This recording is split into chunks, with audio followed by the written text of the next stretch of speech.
सिंदेवाही लोणवाही नगरपंचायतच्या नूतन प्रशासकीय इमारतीचे उद्घाटन दिमाखात पार पडले।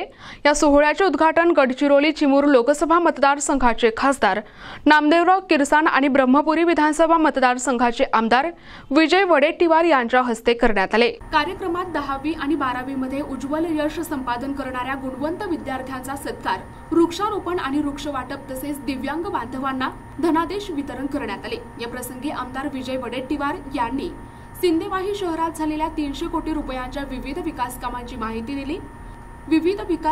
माहिती दिली। यामध्ये रेल्वे उड्डाणपूल, तहसील कार्यालय इमारत, क्रीडा संकुल, सार्वजनिक बांधकाम इमारत, 35 बेडचे ग्रामीण रुग्णालय, नवीन पोलीस स्टेशन इमारत, वाचनालय अशा विविध विकास कामांचा समावेश होता।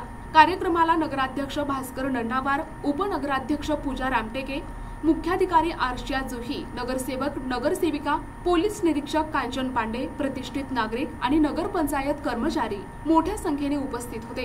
कार्यक्रमाचे सूत्रसंचालन नगरसेवक आणि सामाजिक कार्यकर्ते युनुस शेख यांनी केले, तर श्वेता मोहुर्ले यांनी आभार प्रदर्शन केले। प्रतिनिधी अमान कुरेशी, NTV न्यूज मराठी, चंद्रपूर।